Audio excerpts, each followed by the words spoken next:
Assalamualaikum warahmatullahi wabarakatuh. Apa kabar teman-teman semua? Semoga kita semua selalu dalam lindungan Allah Subhanahu wa Ta'ala ya. Diberikan nikmat sehat walafiat. Amin ya robbal alamin. Kesempatan kali ini saya akan membagikan satu cerita. Mati suri, hidup tapi mati. Seperti apa ceritanya? Mari kita mulai. Cerita ini adalah sebuah cerita nyata tahun 2001. Semoga kita semua bisa memetik hikmahnya ya, untuk menjadi manusia yang lebih baik lagi. Amin. Mati suri. Dok, bolehkah aku minta suntik mati saja? Aku tidak ingin menyusahkan mama dan membuatnya sedih. Aku berusaha meyakinkan dokter yang sedang berdiri di hadapanku. Dokter yang selama ini rutin merawatku dan memberikan supportnya padaku untuk melawan sakitku. Sudah hampir 2 tahun aku bolak-balik dirawat di rumah sakit ini. Tidak terhitung lagi berapa kali aku berlalu lalang di ruangan ini. Ruangan yang menjadi saksi bisu bagaimana aku selalu menjadi lemah jika tiba-tiba sakitku kambuh. Ya, sakit yang tidak pernah bisa didiagnosa oleh medis. Apapun hasil diagnosa tetaplah normal. Namun tubuhku makin lemah, badanku makin kurus, mukaku yang makin pucat. Namun sakit itu tetap menjadi sebuah misteri bagiku dan keluargaku saat ini. Aku selalu muntahkan banyak darah setiap jam 1 malam. Terkadang darah segar pun keluar dari hidung dan telingaku, yang tak jarang jika sakit itu kambuh. Maka terdengar tangisan menyayat dan pilu dari mamaku. Tangisan dari seorang ibu yang melihat anaknya kesakitan, memuntahkan darah segar dari mulut dan hidung dan telinga juga. Pernah beberapa kali darah itu pun keluar dari mataku, hingga aku buta untuk beberapa jam. Pilu memang sakitku, namun yang hanya bisa dilakukan oleh keluargaku adalah membawaku ke rumah sakit, berharap ada alat-alat medis atau obat medis yang bisa menolong keadaanku. Namun tidak demikian, aku yang didiagnosa normal secara rekam medis tetap menjalani kesakitan ini hampir setiap malam.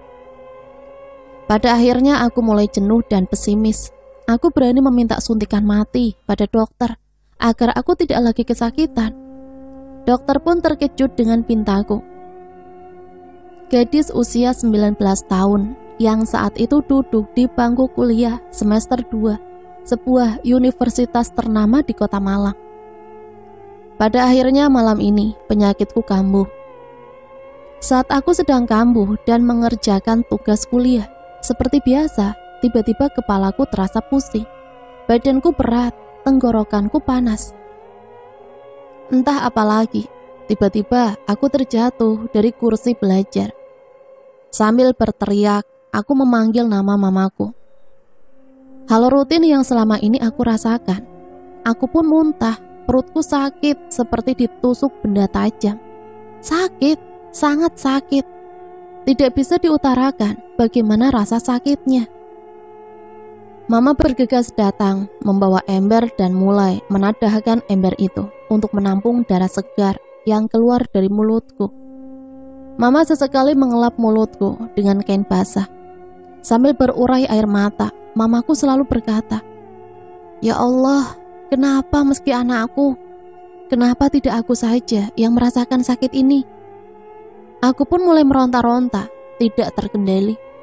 Aku merasakan ada yang menusuk telingaku, hidungku, lalu mulutku. Aku menjerit kesakitan, berteriak, panas dengan kesakitan. "Mama, aku tidak kuat lagi. Anakmu sudah tidak sanggup lagi, Ma." Seketika semua gelap. Entah apa yang terjadi, hanya saja aku seperti tertidur dengan mengalami sebuah mimpi. Aku berjalan sendirian di tengah padang rumput yang sangat luas. Tak ada seorang pun di sini, hanya ada seekor burung merpati putih yang terbang mendekatiku. Aku hanya diam saja, namun seperti ada suara yang terdengar jelas. Namun entah datang dari mana suara tersebut. Ikutilah burung merpati itu. Teruslah kau berjalan mengikutinya, dan kau akan sampai di batas akhir perjalananmu. Suara itu menggema di sekitarku. Aku pun terus melangkahkan kakiku mengikuti burung itu. Aku mengikuti burung itu. Aku pun tetap berjalan tanpa tahu kemana tujuanku. Setelah aku berjalan dan terus berjalan, aku pun sampai di sebuah jembatan kecil dengan sungai yang sangat jernih di bawahnya. Sesaat aku tertegun dengan pemandangan yang sangat indah di hadapanku. Sungai kecil itu mengalir dengan airnya yang cukup jernih, seperti kaca. Jembatan yang seperti terbuat dari tumbuhan menjalar, namun dipenuhi dengan bunga-bunga warna-warni. Dengan pemandangan yang sangat indah di depanku, aku tertegun sejenak, tapi masih dalam kebingungan. Karena kenapa aku berada di sini? Saat aku terhenti di depan jembatan kecil itu, kulihat di arah ujung jembatan ada mereka. Ya, mereka. Mereka adalah kakek, nenekku juga kakak kandungku yang sudah lama tiada. Mereka melambaikan tangannya padaku, mengajak aku untuk mendatangi mereka ke ujung jembatan itu. Aku pun melangkahkan kakiku. Burung merpati itu tetap terbang di atas kepalaku, berputar tepat di atas kepalaku.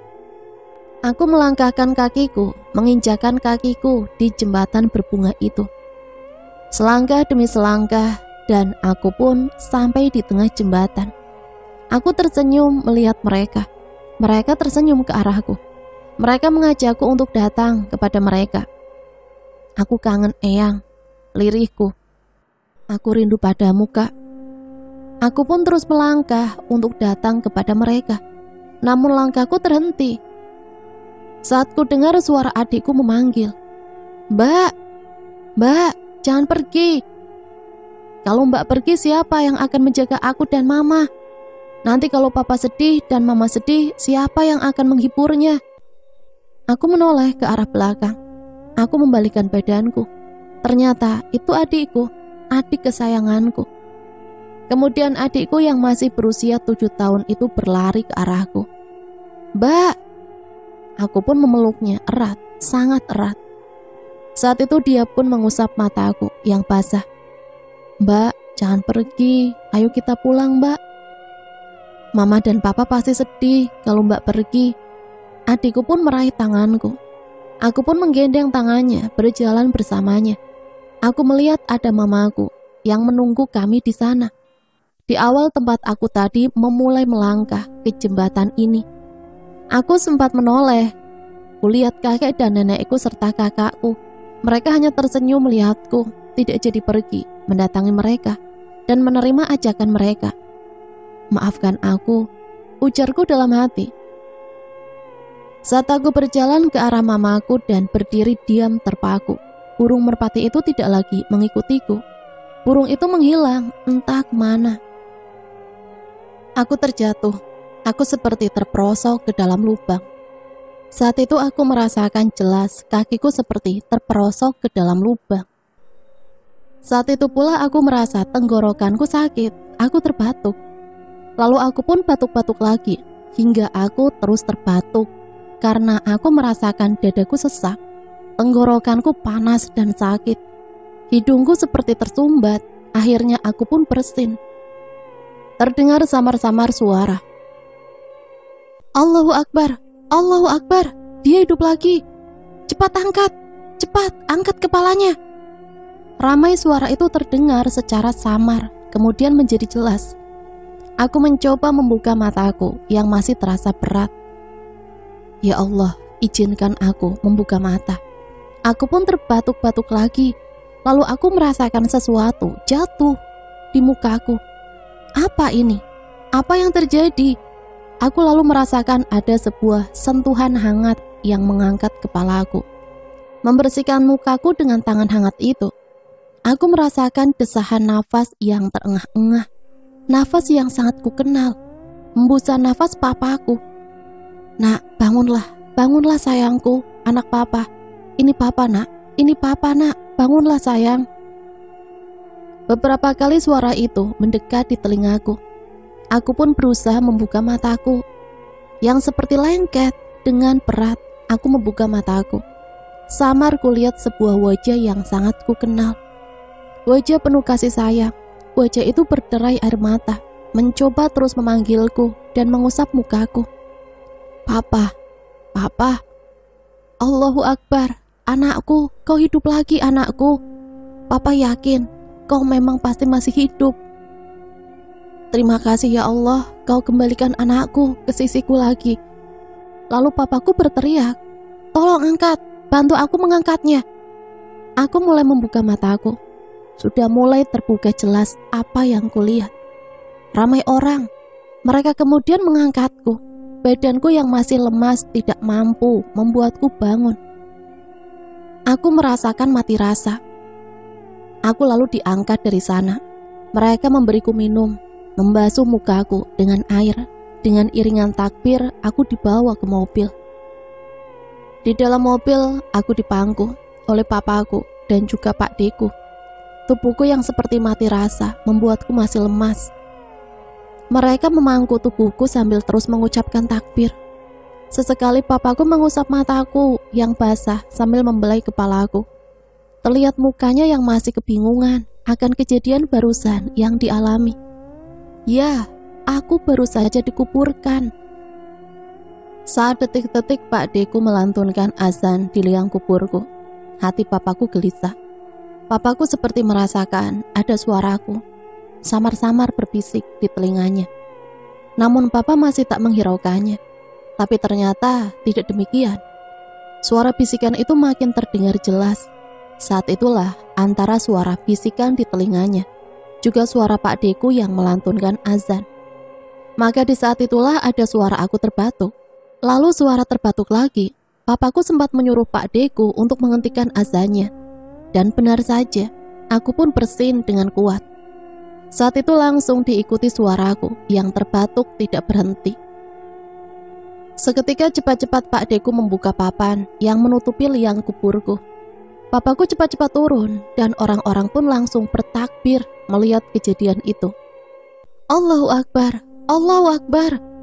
Gema takbir mereka lantunkan sembari papaku, Pak Deku, serta yang lainnya membantu papaku untuk mengangkat tubuhku yang masih terbalut kain kafan. Saat mobil sudah sampai di rumah, teriakan-teriakan histeris terdengar ramai, menyambutku dengan isak tangis dan histeris mereka yang ada di rumah. Beberapa anggota keluarga dan pelayat yang tidak ikut pemakaman lalu bergegas menyambut tubuhku, membawaku masuk ke rumah dan meletakkan tubuhku ke atas kasur. Mamaku pun langsung memelukku erat, menangis sejadi-jadinya hingga air matanya membasahi mukaku. Beberapa orang membantuku. Mereka melepaskan kain-kain kafan yang masih membalut tubuhku, membersihkan tubuhku, membasuh dengan air hangat. Karena setelah itu aku merasakan kedinginan yang cukup dahsyat, hingga aku menggigil. Mamaku menyuapkan air teh sedikit demi sedikit. Setelah perutku terasa hangat karena mama menyuapiku teh, lalu ada seorang bidan datang. Beliau ternyata dipanggil oleh salah satu kerabatku untuk memastikan kondisiku. Kita cek tensi dulu ya, ujarnya sambil mulai memasangkan alat tensi di lengan kiriku. Semua normal, ujar bidan itu. Lalu dia mulai memeriksaku. Setelah rangkaian pemeriksaan yang ia lakukan, bidan itu lalu berkata pada mama yang dari tadi tidak ingin beranjak dari sisiku. Bidan itu menyarankan agar aku istirahat saja dulu hingga benar-benar pulih. Ia lalu memberikan beberapa butir obat serta vitamin kepada mama agar aku bisa lebih sehat, bisa lebih cepat dalam pemulihan. Aku masih belum bisa berkata apapun. Aku masih diam. Semua keluarga pun tidak ada yang mencoba bertanya apa yang sudah aku alami saat mati suri itu. Papaku ditemani beberapa kerabat mendatangi pihak rumah sakit yang sudah sempat merawatku dan akhirnya menyatakan aku sudah meninggal. Ternyata setelah malam itu penyakitku kambuh. Aku sempat pingsan dan dibawa ke rumah sakit. Sempat dirawat beberapa jam, lalu aku dinyatakan meninggal dunia oleh pihak rumah sakit. Aku sempat dinyatakan meninggal pada jam 3 pagi dan baru dibawa pulang ke rumah untuk disemayamkan pada jam 6 pagi. Saat aku akan dimakamkan selepas zuhur, itulah kejadian yang barusan dialami. Aku kembali hidup atas izin Allah. Aku kembali ke dunia. Aku merasa masih dalam kebingungan. Hingga esok harinya, aku mulai menceritakan semua kejadian yang ku alami saat mati suri itu kepada keluargaku.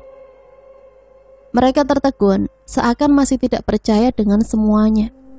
Ternyata semua memang benar nyata bahwa mati suri itu ada. Akhirnya setelah beberapa hari aku di rumah, papaku juga keluargaku lainnya memutuskan untuk aku dibawa ke seorang kiai di Pasuruan. Aku dibawa ke sana atas anjuran dari salah seorang tetanggaku, yang mana dirinya adalah murid dari kiai tersebut. Tanpa menunggu lama, aku dibawa ke Pasuruan, juga ditemani orang tuaku, juga kerabatku. Perjalanan cukup dibilang panjang.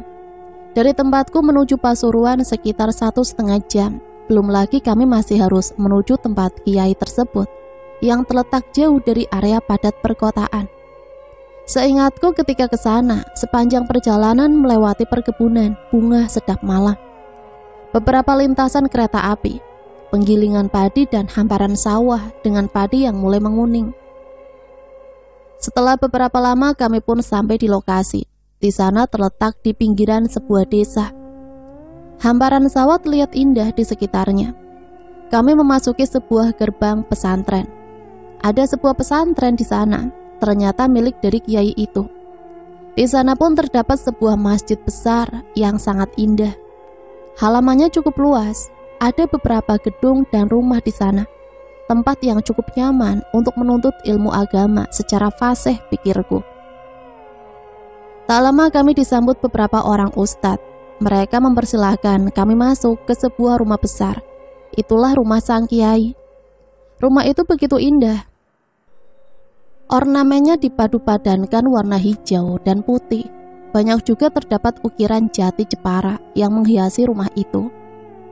Kami pun duduk di sebuah ruangan yang disiapkan untuk menerima tamu-tamu sang kiai.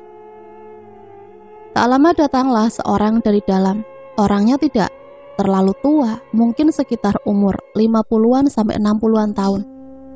Memakai baju serba putih dan memakai peci. Penampilan yang sederhana namun berwibawa. Orang itu pun menghampiri kami. Ternyata beliau adalah kiai yang dimaksud.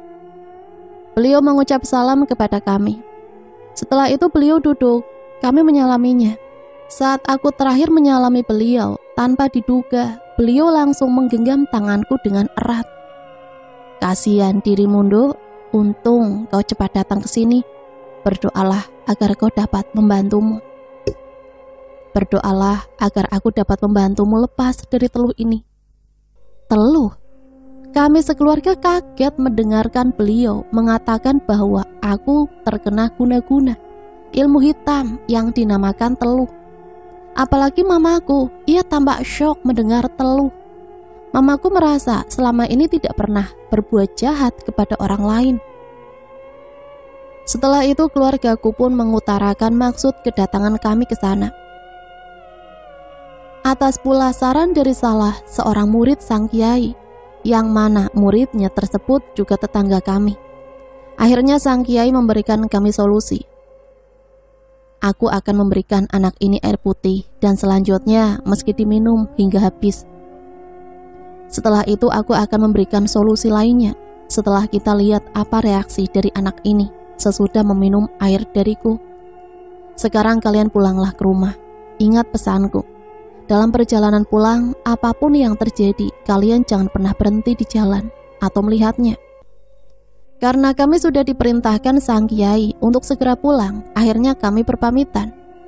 Saat di perjalanan kami menuruti perintah sang kiai tersebut. Alhamdulillah semua berjalan lancar. Tidak ada rintangan apapun selama di perjalanan. Kami kembali pulang ke rumah. Saat malamnya aku merasakan hal aneh. Aku merasa seolah ada beberapa pasang mata yang mengawasiku, mengawasi setiap gerak-gerikku. Entah apakah itu hanya perasaan saja atau memang benar demikian. Tiba saat jam 11 malam, aku sangat mengantuk sekali. Aku tidur di kamarku seperti biasanya. Memang, setelah kejadian mati suri itu, aku jadi lebih pendiam. Tidak terlalu banyak bicara. Dan aku lebih banyak menghabiskan waktu dengan melukis. Tak lama dari aku tertidur, aku terkejut mendengar seperti suara yang berdenging di telingaku. Bangunlah anakku, ambillah wudhu dan sholatlah. Kami akan menjagamu dalam sholatmu, dalam tidurmu. Bangunlah, ambillah wudhu. Aku terkejut, aku merasa seperti baru saja tertidur, tapi kenapa ada suara menyuruhku untuk bangun? Suara itu seperti bukan saja di telingaku, namun seperti membisikkan di dalam hatiku juga. Aku pun tersentak, seperti ada suara azan mengiringiku saat aku beranjak dari tidurku dan pergi ke kamar mandi untuk mengambil wudhu. Aku seperti terhipnotis dengan semuanya. Bisikan yang jelas terngiang. Aku seperti terhipnotis oleh keadaan itu. Aku pun sholat. Kuliah jam dinding menunjukkan pukul 11:30. Karena aku sempat terlelap tidur, kuputuskan untuk sholat hajat, dilanjutkan dengan tahajud. Aku sholat dalam keheningan malam. Karena semua anggota keluarga sudah terlelap dalam buayan malam. Juga karena mereka kelelahan saat siang tadi mengantarkanku ke Pasuruan. Setelah sholat, aku pun berdoa. Dalam balutan malam, aku berharap doaku dikabulkan Allah agar aku mendapatkan kesembuhan atas isinya. Tangisanku tak terbendung manakala aku melihat meja belajarku dipenuhi dengan botol-botol obat milikku. Sembuhkan aku ya Allah. Hanya itu yang mampu terucap dari bibirku, diiringi derai air mata yang terus-menerus menetes tiada hentinya. Di saat itulah aku seperti antara sadar dan tidak. Ada sosok bayangan berdiri di depanku. Padahal depanku hanya ada meja belajar saja. Namun kemana semua? Aku seperti berada di ruangan kosong. Ada sesosok bayangan wanita muda yang sangat ayu parasnya. Beliau memakai gaun berwarna hitam dengan rambut terurai panjang keemasan. Wajahnya sangat cantik. Sejenak aku tertegun melihatnya. Lalu aku berdiri menatap matanya yang sangat tajam. Beliau tersenyum dan berkata, "Anakku, jangan kau bersedih atas sakitmu, karena semua yang sudah terjadi menjadi keputusan untukmu dalam kehidupanmu. Jadilah perisai yang tangguh dan kuat untuk orang tuamu, karena kau adalah anakku yang terpilih." Aku terdiam sesaat, bingung dengan maksud ucapan beliau. Kemudian aku menjawabnya, "Bunda, apa yang bisa aku lakukan dengan keadaanku saat ini? Kuatkah aku dengan semuanya? Lalu apa yang mesti kulakukan?" Aku menjawabnya dengan sebuah pertanyaan yang memang aku saat itu dalam kebingungan. Hanya saja aku merasa sangat dekat dengan beliau. Sepertinya aku tidak asing dengannya, tapi siapa dia? Wanita cantik yang saat ini berada di hadapanku. Tiba-tiba terdengar suara azan subuh membangunkanku. Ternyata aku tertidur di atas sajadahku malam tadi. Berarti wanita yang kulihat semalam adalah ketika aku tertidur dan bermimpi. Tapi kenapa seperti nyata? Sudahlah, mungkin memang aku bermimpi. Aku pun bangun dan mengambil wudhu, lalu lanjut untuk sholat subuh. Pagi itu selesai kami sarapan, keluargaku pun memutuskan untuk datang kembali ke tempat sang kiai di Pasuruan. Kami pun berangkat lagi ke sana, menempuh perjalanan seperti kemarin. Kali ini aku tampak tenang, begitupun keluargaku. Mereka banyak sekali berharap untuk kesembuhanku. Mungkin inilah jalanku untuk menemui kesembuhanku. Kami sampai di lokasi dan langsung disambut oleh ustadz di sana. Langsung kami datang lagi ke ruangan yang sama, ruangan tempat kami kemarin singgah. Kiai itu ternyata sudah menunggu kami, karena memang hari ini adalah waktu yang sudah dijanjikan. Beliau tersenyum saat melihatku.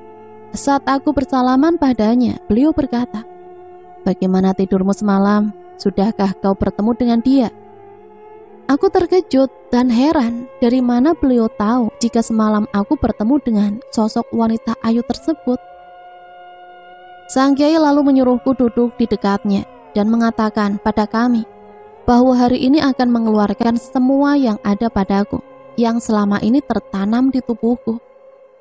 Saat aku duduk, beliau pun berdiri lalu membuka helaian rambutku. Setelah tepat di ubun-ubun, beliau mengoleskan dengan minyak zaitun, kemudian lalu berkata, "Kalian jangan kaget dengan apa yang akan terjadi. Semua adalah kehendak dan izin Allah Subhanahu wa Ta'ala. Semoga bisa menyembuhkan penyakitnya." Lalu Kiai itu menusuk kulit kepalaku yang sudah ia olesi minyak zaitun tadi. Ditusuknya dengan beberapa helai ijuk dari sapu ijuk.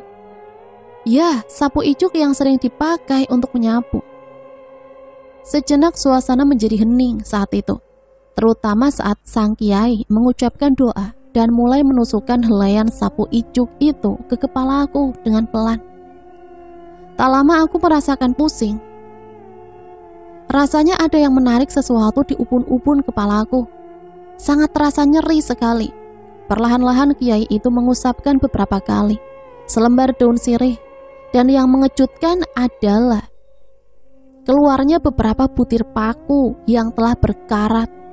Paku sepanjang kurang lebih 1 cm. Paku itu muncul dari ubun-ubunku.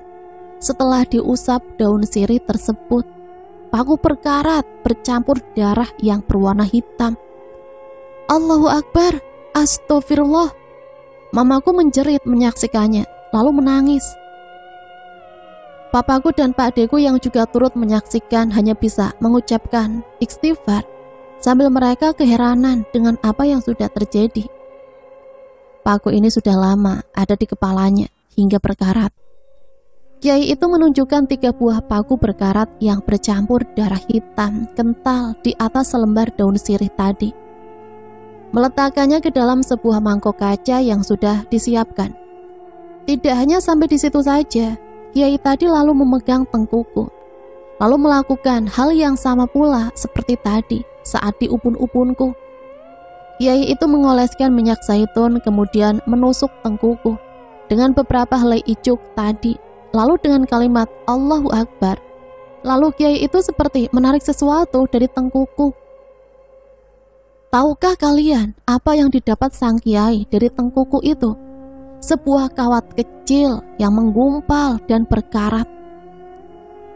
Lagi-lagi aku merasa nyeri, darah mengalir dari tengkuku. Buru-buru Kiai itu mengusapnya dengan kapas yang diberi obat luka, lalu mengusapnya kembali dengan tisu. Sebuah kawat berkarat yang terlilit gumpalan rambut bercampur darah hitam yang berbau busuk.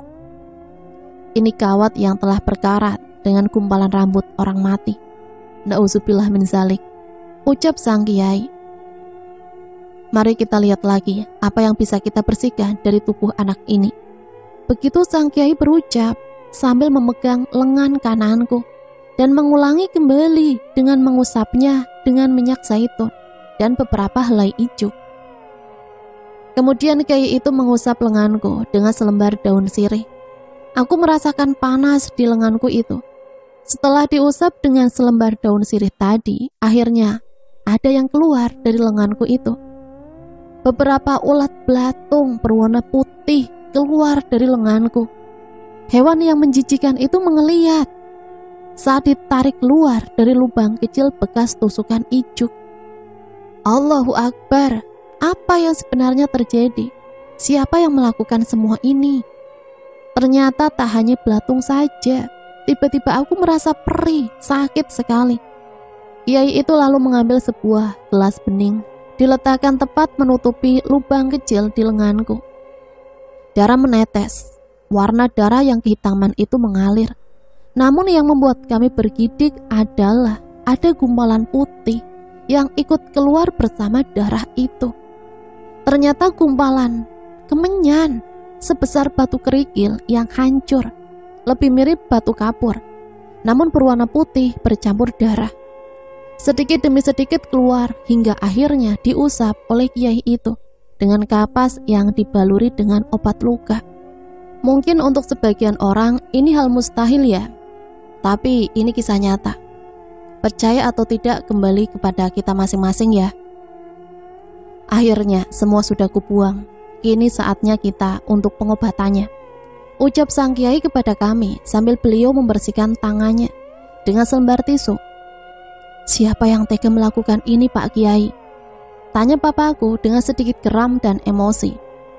Kiai itu lalu duduk di antara kami semua dan menjelaskan, yang melakukan ini adalah orang yang merasa tersaingi oleh usahamu.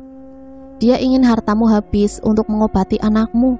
Sengaja dibuatnya anakmu sakit dengan kiriman teluh dari dukun yang dibayarnya untuk melakukan hal keji ini. Tapi bersabarlah, Allah masih menyayangi anakmu. Meskipun anakmu sampai meninggal, namun Allah berkehendak lain. Allah menghidupkannya kembali untuk memperlihatkan kebesarannya, untuk memperlihatkan bahwa tiada yang bisa menandingi kekuatan selain kekuatan Allah. Untuk itu, saat ini aku akan memberikan solusi dari semuanya. Sungguh kami tidak menyangka kalau yang berbuat itu adalah teman papaku sendiri. Dia adalah partner papaku saat baru merintis usahanya di bengkel mobil. Mereka adalah teman sejak kecil yang sama-sama merantau di Sumatera. Namun karena ia terjebak dalam judi dan hutang yang begitu menumpuk, ia sempat berseteru dengan papa karena bengkel yang akhirnya bangkrut karena uang dari hasil bengkel ludes dibuat judi. Akhirnya papaku memulai usahanya dengan modalnya sendiri. Akhirnya usaha papaku sukses. Mendengar kesuksesan papa, Om Hadi, biasa ku panggil, tidak senang mendengarnya. Ia mulai mencari alasan untuk menjatuhkan papa. Namun usahanya tersebut tidak berhasil. Sampai ketika ia pernah berucap akan membuat papaku sengsara, hidup seperti mati dan mati tanpa bisa hidup. Esok hari, ibu dan bapak datang lagi ke sini. Masaklah seekor ayam kampung jantan dan bawa ke sini bersama nasi tumpeng beserta lauk lainnya. Besok akan aku adakan doa bersama untuk anak ibu bersama para santriku. Setelah selesai acaranya, tulang-tulang ayam itu akan dikumpulkan dan kubuat seperti layaknya pocongan dengan ukuran kecil. Semoga usaha kita besok berjalan lancar agar anak ini bisa pulih kembali dan menikmati hidupnya lagi, ucap sang kiai kepada kami.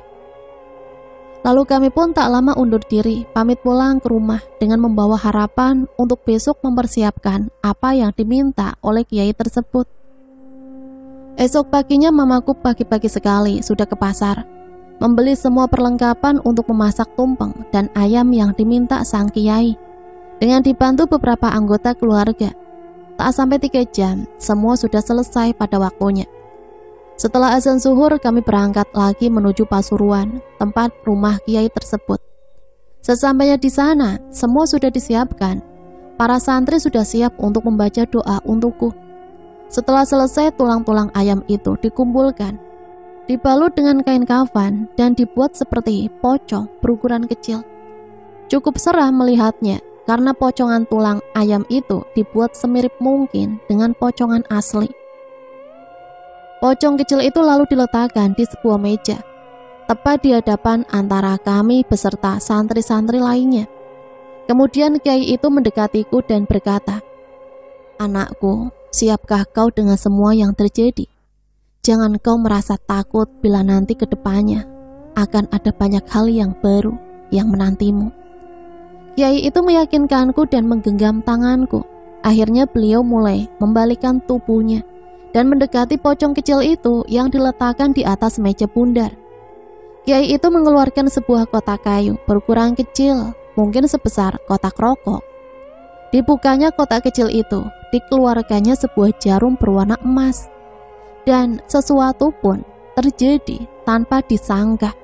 Setelah beliau mengangkat pocong kecil itu, lalu menusukkan jarum emas itu di bagian muka pocong tersebut, sambil mengeluarkan, "Allahu Akbar, sopo sing gawe loro, balik karo tuane. Sopo sing gawe angkara, mulih karo tuane. Api lebur dadi abu, tanah iku enggonmu. Allahu Akbar." Lalu mukaku tiba-tiba terasa sakit, panas, dan aku pun berteriak. Aku memegangi mukaku yang terasa sakit dan panas. Entah apa yang terjadi padaku. Mamaku lalu menenangkanku. Kiai itu berkata pada kami, biarkan rasa itu kau rasakan agar hilang dari tubuhmu, agar melebur ilmu hitam itu. Sungguh di luar logika, sebagai manusia, pocong itu tepat ditusukkan pada bagian mukanya, ternyata mengeluarkan darah berwarna kehitaman, serta mengeluarkan bau yang sangat busuk. Astagfirullah, astagfirullah, astagfirullah. Semua berucap, semua santri ikut beristighfar. Diiringi semua yang ada di ruangan tersebut untuk beristighfar. Aku merasakan panas dan sakit di mukaku berangsur menghilang, berbarengan dengan muka pocong itu yang mulai mengeluarkan asap. Ya Allah, apakah yang sebenarnya terjadi? Hatiku bergejolak melihat pemandangan di depanku. Apakah pocong itu diumpamakan diriku saat ini? Betapa kejam orang yang melakukan ini kepadaku. Apakah ia tidak takut karma? Apakah iri dengki membuatnya berubah menjadi monster yang tega membuatku sakit parah, hingga aku pernah merasakan mati suri? Pikiran itu terhempas lagi dengan kejadian yang lebih mengerikan berikutnya. Kemudian kiai itu mencabut jarum emas dari muka pocong kecil itu, lalu mulai menusukkannya kembali di bagian dadanya. Ketika itu, aku merasakan seperti ada yang menusuk jantungku. Allahu Akbar, Allahu Akbar, Allahu Akbar. Sejatining urip, sejatining Kang Moho Kuwoso. Kiai menyerukan Allahu Akbar sembari menusukkan jarum emas itu tepat di arah dada pocong tersebut. Setelah menusukkannya beberapa kali sambil mengucapkan Allahu Akbar, lalu jarum itu dicabutnya dan seketika seperti terdengar suara menjerit. Entah dari mana suara itu, yang jelas suara itu terdengar melengking panjang kemudian menghilang. Dan kejadian ini yang sangat mengerikan adalah saat tepat di bekas tusukan itu mengeluarkan sinar seperti sinaran kembang api. Beberapa kali sinaran itu lalu mengeluarkan darah segar dan cairan berwarna hijau. Sungguh pemandangan di luar nalar kami sebagai manusia di zaman modern ini. Namun semua nyata kami saksikan saat itu. Tak hanya itu, setelah keluarnya cairan hijau itu, ada sesuatu yang bergerak-gerak. Astagfirullah, ternyata ada beberapa belatung. Mula-mula sedikit, hanya beberapa, tapi kemudian bertambah banyak dan banyak.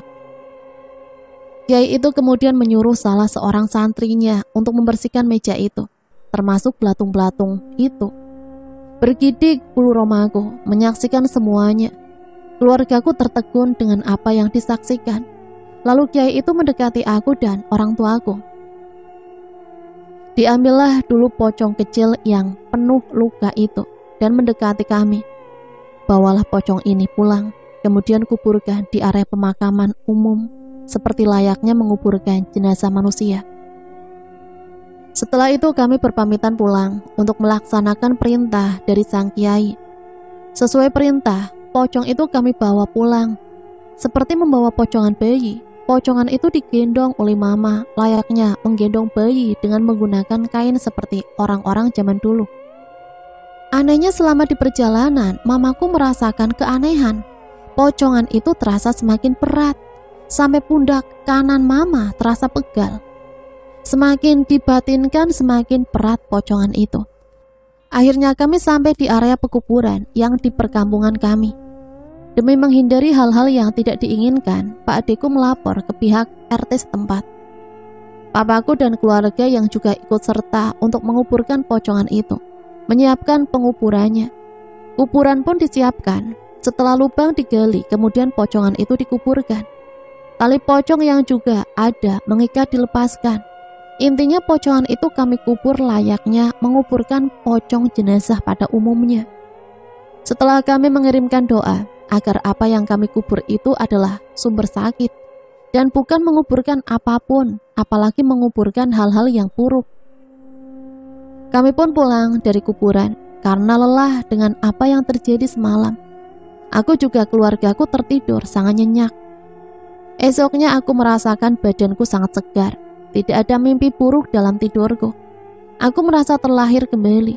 Tapi saat itulah awal mula aku pun tahu bahwa ada sesuatu yang berbeda dalam diriku. Pagi itu ada seorang tetanggaku yang datang ke rumah bermaksud mengantarkan undangan pernikahan. Rupanya ia datang dengan si calon pengantin laki-lakinya. Namun saat aku melihatnya, si calon pengantin itu terasa ada yang aneh. Aku melihat mukanya begitu putih pucat. Dan tiba-tiba saat ia mendekat, aku melihat mukanya berlumuran darah. Menakutkan dan aku pun berteriak sekuatnya. "Jangan pergi ke sana, nanti kau bisa mati di sana." Hal itu kuucapkan tanpa sadar dan berulang kali, hingga mamaku juga tetanggaku itu serta si calon pengantin itu kebingungan. Sontak mereka kaget dengan tingkahku. Mama coba menenangkanku yang terlihat histeris tanpa sebab jelas. Mama coba mengatakan bahwa tidak ada apapun yang terjadi. Mereka hanya mengantarkan undangan saja. Aku yang tadi histeris setelah ditenangkan oleh mama mencoba istighfar. Mulai sadar bahwa apa yang kulihat mungkin hanya halusinasi karena aku masih lelah dengan beberapa kejadian yang ku alami sebelumnya. Tak lama mereka berpamitan dan aku meminta maaf atas hal yang tidak mengenakan tersebut. Lalu mama bertanya, apa yang sebenarnya terjadi? Apa yang kulihat hingga aku menjadi histeris seperti itu? Lalu ku jawab bahwa aku melihat muka si calon pengantin itu dengan pucat dan banyak berlumuran darah segar. Entah itu nyata atau tidak, tapi sangatlah jelas. Mama kemudian menjelaskan mungkin aku hanya kurang istirahat saja. Akhirnya aku pun melanjutkan aktivitasku pagi itu seperti biasanya. Innalillahi wa inna ilaihi roji'un. Telah meninggal dunia Ahmad Rifai bin Subandi, usia 25 tahun, warga RT 17 Sri Mulyo, yang akan dikebumikan di pemakaman kampung Sri Mulyo nanti malam ba'da Isya. Suara itu jelas terdengar dari masjid di gang sebelah. Lalu siapakah yang meninggal? Kok mendadak dikuburkan malam itu? Pikirku dalam hati saat aku baru saja masuk kamar dan meletakkan tasku sepulang dari kuliah. "Mah, siapa yang meninggal?" Tanyaku dari kamar karena kebetulan mamaku baru saja melewati pintu kamarku yang terbuka. Tapi mama tidak menjawab, malah mamaku duduk di ruang keluarga sambil terdiam namun sedikit aneh. "Mah, siapa yang meninggal barusan?" Tanyaku saat aku menghampiri mama yang masih duduk terdiam. "Apa yang sebenarnya kau lihat tadi pagi? Kenapa benar-benar terjadi? Apa yang sebenarnya terjadi?" Mamaku hanya mengulangi kalimat itu dengan muka yang tampak bingung. Kemudian aku duduk di samping mama dan bertanya kembali dengan maksud ucapan mama itu. Mama mengatakan bahwa Rifai meninggal. Tadi di lingkunganku heboh dengan berita kecelakaannya. Ya, dia meninggal karena kecelakaan saat akan pergi mengantarkan undangan ke rumah teman-temannya. Rifai meninggal di lokasi kejadian dengan luka parah di kepala. Dia meninggal dengan tragis. Mama kemudian menoleh ke arahku dan berkata, "Nak, mungkinkah saat ini semua akan terlihat padamu dengan jelas? Apakah yang dikatakan Kiai itu benar terjadi? Jika benar, kau harus bisa dan sanggup melewati semuanya dengan kekuatan imanmu." Semenjak kejadian itu banyak hal-hal lain yang aneh ku alami. Aku merasa bahwa semua terlihat begitu nyata. Keluargaku semuanya tahu dan paham akan kondisiku. Kondisi di mana aku bisa melihat jelas yang tidak terlihat oleh orang kebanyakan. Mungkin bisa dikatakan aku seperti berhalusinasi. Namun apa yang kulihat ternyata menjadi kenyataan. Hingga waktu yang kulewati tak terasa 40 hari berlalu. Dari aku dan keluargaku menguburkan pocong itu. Dan ada sesuatu yang sangat mengejutkan kami, yaitu menelpon papaku. Beliau mengatakan selang dari 40 hari kami menguburkan pocong tulang belulang ayam itu, maka kami akan mendapatkan kabar yang mengejutkan. Kabar di mana kami akan tahu siapa yang selama ini membuatku sakit hingga mengalami mati suri. Dan hari itu pun tiba. Siang itu seseorang datang ke rumah kami tanpa diduga. Ia datang bersama dengan istrinya. Assalamualaikum. Terdengar suara yang mengetuk pintu. Waalaikumsalam. Aku pun membukakan pintu. Dan ternyata Om Hadi. Apa kabar Om? Aku membukakan pintu dan mempersilahkannya masuk. Ternyata yang datang adalah Om Hadi, partner papaku yang dicurigai sudah mengirimkan teluh kepadaku. Ia datang bersama istrinya. Mereka hanya berdua saja. Setelah itu mereka masuk dan duduk di kursi tamu. Tak lama mamaku pun keluar karena tahu ada tamu yang datang. Saat mama melihat yang datang adalah Om Hadi, mama pun agak terkejut. Om Hadi, apa kabarnya kamu sekarang? Tumben kamu datang ke sini, sama nyonya pula. Mama menyapa Om Hadi dan juga istrinya. Mereka pun bersalaman karena memang bisa dibilang agak lama tidak bertemu. Mbak, aku kesini datang karena ingin berpamitan. Karena aku akan tinggal di Sulawesi. Kebetulan aku mendapat pekerjaan baru di sana, jadi kupikir aku mungkin akan menetap di sana selamanya. Om Hadi ternyata datang untuk berpamitan. Aku hanya diam saja melihat ia mengatakan hal itu. Aku ingin juga Mbak bisa sampaikan ini pada Mas Bim. Sampaikan padanya bahwa aku juga minta maaf atas semua yang kulakukan, baik sengaja atau tidak. Om Hadi mengatakannya seolah dia sedang berpamitan untuk selamanya. Aku dan mama hanya tersenyum, terutama mama. Mamaku tidak bisa menjawab apapun dan hanya tersenyum. Tak butuh waktu lama, Om Hadi pun berpamitan pulang. Dengan alasan ia juga ingin berpamitan dengan teman-temannya yang lain. Karena lusa ia sudah berangkat ke Sulawesi dengan anak dan istrinya. Om Hadi kemudian melangkah keluar pintu. Sebelum itu ia bersalaman padaku dan mamaku. Istrinya pun melakukan hal yang sama. Saat ia melangkah masuk mobilnya, Om Hadi melemparkan senyumannya. Sebuah senyuman yang bagiku seolah pertanda bahwa senyuman itu yang terakhir bisa kulihat. Selamat jalan ya Om, jangan lupa kalau pulang ke sini nanti bisa mampir lagi ya. Aku berteriak sambil melambaikan tangan pada mereka yang di dalam mobil. Om Hadi pun memundurkan mobilnya dan saat itulah aku melihat seperti sosok hitam besar yang berdiri di atas mobilnya. Petang itu selepas sholat maghrib, aku dan mamaku menyiapkan menu makan malam rutin kami. Kebetulan hari itu budeku ulang tahun, jadi kami masak lebih banyak dari biasanya. Setelah semua mulai datang ke ruang makan, kami pun mulai acara makan bersama dan membacakan doa untuk ulang tahun budeku. Saat kami sedang asik makan bersama, tak lama ku dengar suara telepon rumah berdering. Assalamualaikum, halo, selamat malam. Papaku mengangkat telepon itu. Iya, benarkah berita itu? Inna lillahi wa inna ilaihi raji'un. Astagfirullah, ya Allah. Ya sudah, besok kami datang ke rumah duka. Baik, selamat malam. Papa menutup telepon itu kemudian melangkah duduk lagi di antara kami. Mamaku pun bertanya siapa yang menelponnya barusan. Alangkah terkejutnya kami semua saat papa bercerita bahwa yang menelpon barusan adalah saudara dari Om Hadi. Om Hadi dikabarkan meninggal dunia bersama istrinya kemarin.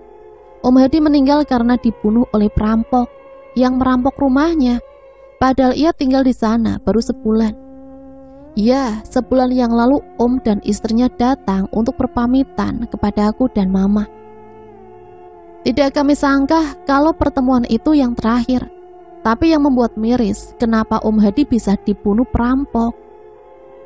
Sungguh kami semua tidak menyangka akan semua ini. Keesokan harinya, mama dan papaku pergi untuk melayat ke rumah duka. Jenazah Om Hadi yang dikabarkan akan dibawa dari Sulawesi nanti siang langsung akan dimakamkan di pemakaman keluarganya. Sungguh tragis dan aneh.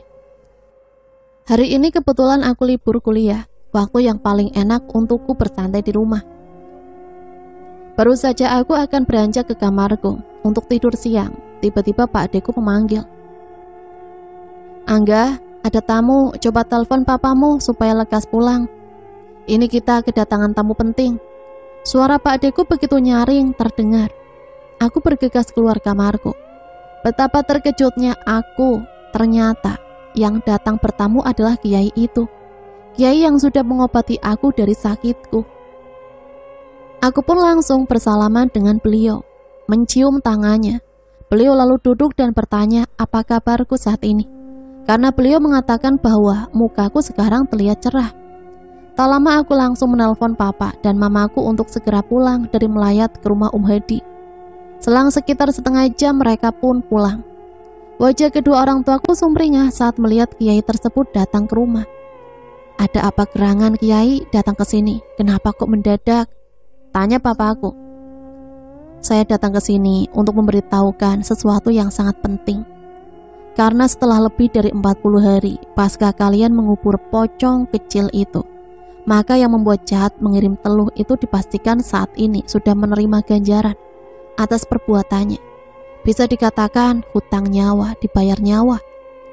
Betapa kagetnya kami mendengar pertanyaan kiai tersebut, terutama papa dan mamaku. Mereka saling berpandangan mendengar pernyataan kiai tersebut. Lalu papaku berkata, apakah yang berbuat itu dipastikan sudah meninggal karena azabnya kiai? Apakah teluh itu sudah berbalik kepada yang mengirimnya? Aku dan Pak Deku bertambah bingung dengan perkataan papaku. Apa sebenarnya maksud semua ini? Lalu siapa sebenarnya yang sudah berbuat kejam padaku hingga membuatku mengalami mati suri? Ternyata semua sudah terjawab. Kecurigaan kami benar tentang Hadi yang menjadi pelakunya. Papa bercerita bahwa saat mereka tadi melayat ke rumah duka, mereka sudah banyak mengetahui kejanggalan atas kematian Hadi dan istrinya yang dikatakan dibunuh oleh perampok. Ternyata Hadi meninggal dengan tragis. Ia dan istrinya dibunuh di rumah mereka, rumah yang baru mereka huni selama sebulan. Saat itu tersangka pelaku perampokan adalah rekan kerjanya sendiri. Ia dendam dan sakit hati karena Hadi terlibat masalah di perusahaan yang mengakibatkan ia dipecat. Semua karena ulah Hadi yang memfitnahnya, menggelapkan uang perusahaan. Namun bukan itu saja, ternyata Hadi juga bermain dukun. Astagfirullah, rekan kerja Hadi sebagai pelakunya. Semua itu dilakukan karena ia benar-benar dibuat jatuh oleh Hadi. Apalagi Hadi melakukannya dibantu ilmu hitam dari sang dukun. Entah apa yang dilakukan oleh Hadi hingga si pelaku nekat merampok dan menghabisi nyawa Hadi dan istrinya. Inilah yang disebut karma, hasil dari perbuatan jahatnya kepada kalian. Karena selama ini ia selalu memakai bantuan dukun ilmu hitam untuk menyingkirkan orang-orang yang tidak disukainya. Ujungnya berakibat dari petaka ke dirinya sendiri, ucap sang kiai. Kami hanya terdiam sesaat, lalu papa dan mamaku tersenyum. Mamaku berkata, namun pada akhirnya kebenaran yang tetap jadi pemenangnya, Pak Kiai. Yang penting saat ini anak saya sudah sembuh dan bisa melanjutkan kehidupannya. Dan semua berkat keyakinan kami pada Tuhan dan Kiai. Terima kasih Pak. Semoga kedepannya kami pun bisa lebih hati-hati dan bijak dalam setiap situasi. Mamaku pun kembali tersenyum. Hari itu kami mengobrol panjang lebar dengan sang Kiai. Saat yang benar-benar tidak disangka, namun menjadi ujung dari jawaban sakitku selama ini. Sebuah pelajaran kehidupan yang sangatlah berharga bagiku. Untuk keluargaku, meskipun ternyata ada sesuatu yang diistimewakan berlanjut hingga ke depannya. Sesuatu istimewa yang kubawa melewati hari-hariku selanjutnya. Membagikan semua pengalamanku saat sakit kepada orang-orang yang mengalami sakit sepertiku juga. Dengan mati suri atau tidak, hanya Tuhan yang maha mengetahui apa yang terbaik bagi umatnya. Apapun dan sehebat apapun ilmu hitam tidak akan pernah mengalahkan sebuah kebenaran. Dan mati suriku itu menjadikan aku dengan kehidupanku yang istimewa bersama mereka dari dimensi lain. Kebersamaan dalam kehidupanku yang membawaku dalam pengalaman-pengalaman mistis yang menegangkan. Hingga akhirnya aku singgah di kota lain dan melanjutkan cita-citaku di kota itu. Tanpa aku pernah bertemu lagi dengan sang kiai itu. Nah, itulah satu cerita yang bisa saya bagikan. Ambil pembelajarannya ya. ambil sisi positif dan buang negatifnya. Percaya atau tidak, kembali ke diri kita masing-masing ya. Sampai di sini saya pamit undur diri, mohon maaf apabila banyak salah kata. Akhirul kalam, wassalamualaikum warahmatullahi wabarakatuh.